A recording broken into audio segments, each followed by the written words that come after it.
Tish NHTHNH. Si tu penses que le bonheur est une affaire individuelle, tu te trompes. Si tu penses que le bonheur est une affaire individuelle, tu te trompes. Si le fils souffre profondément, le père ne peut pas vraiment être heureux. Si le père souffre profondément, le fils ne peut pas trouver de bonheur personnel. Le bonheur n'est pas une affaire individuelle. Si tu peux soulager la souffrance de ton père, tu diminues aussi ta propre souffrance. C'est cela, la sagesse de l'inter-être. La sagesse de l'inter-être, c'est savoir que tu es dans ton père et que ton père est en toi. Certains jeunes haïssent profondément leur père et disent « Je ne veux plus rien avoir à faire avec cette personne ». C'est absurde. En regardant attentivement le fils, on voit le père. Le père est présent dans chacune de ses cellules. Comment pourrait-il dire « Je ne veux plus rien avoir à faire avec lui » ? Il est impossible d'ôter le père de soi, tout comme on ne peut pas enlever l'arbre du papier fabriqué à partir de lui.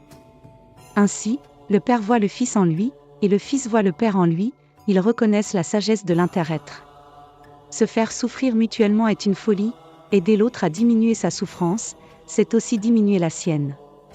Tout ce que tu fais pour alléger ta souffrance, tu le fais aussi pour l'autre. C'est la sagesse que tu peux obtenir grâce à la pleine conscience et à la concentration. Beaucoup pensent qu'à moins de divorcer, à moins de changer d'environnement, ils ne peuvent pas être heureux, qu'à moins d'aller ailleurs, ils ne trouveront pas la joie. Mais ce dont nous avons besoin, c'est de sagesse, c'est-à-dire de changer notre manière de regarder les choses. Quand tu as la sagesse, tu ne souffres plus. Cette délivrance ne vient pas de la grâce, mais de la sagesse.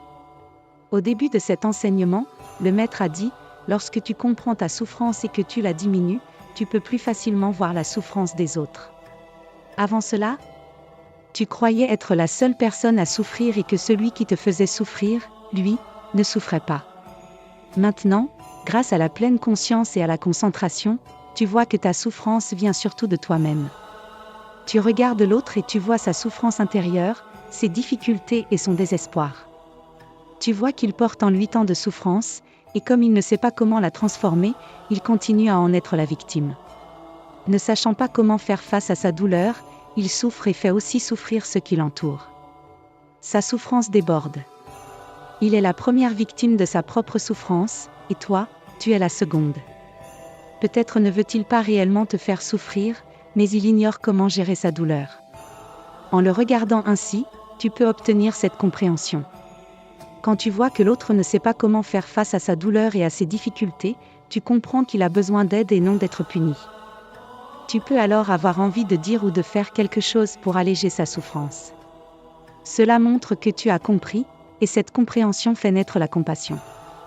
Face à la même personne, tu ne souffres plus, tu ne réagis plus avec colère ou désespoir, mais tu vois l'espoir et l'amour. Tu penses que si tu divorces, le problème disparaîtra, mais ce n'est pas vrai. Après avoir vécu des années ensemble, l'autre est déjà en toi. Même si tu signes les papiers du divorce, tu ne peux pas l'enlever de toi-même.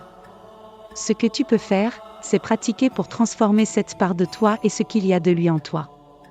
Si tu te transformes, si tu te sens plus léger et libre, tu peux aussi l'aider à se transformer.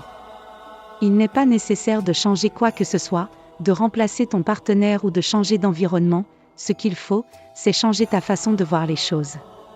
Avec la sagesse, tu peux le faire.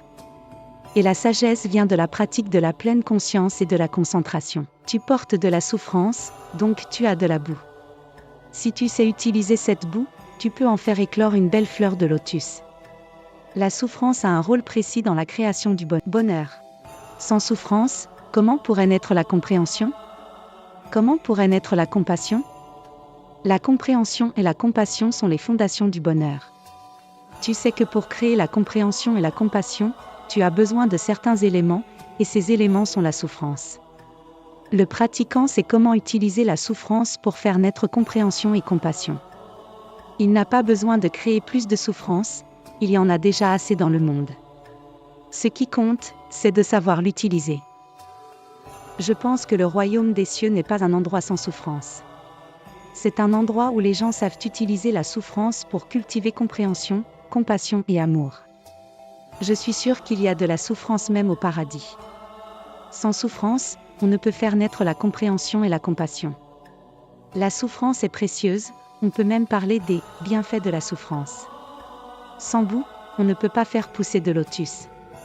Sans souffrance, on ne peut pas créer le bonheur et la joie, et c'est cela, la sagesse de l'inter-être. Le pratiquant sait cultiver la joie et le bonheur, et il sait aussi transformer et guérir la souffrance. La souffrance et le bonheur coexistent, ils interagissent. Quand tu sais transformer la souffrance, tu peux plus facilement créer la joie et le bonheur, et quand tu sais créer la joie et le bonheur, tu peux plus facilement faire face à la souffrance. La droite et la gauche dépendent l'une de l'autre et se soutiennent mutuellement, elles ne sont pas ennemies. La souffrance n'est pas un ennemi, elle peut être ton allié.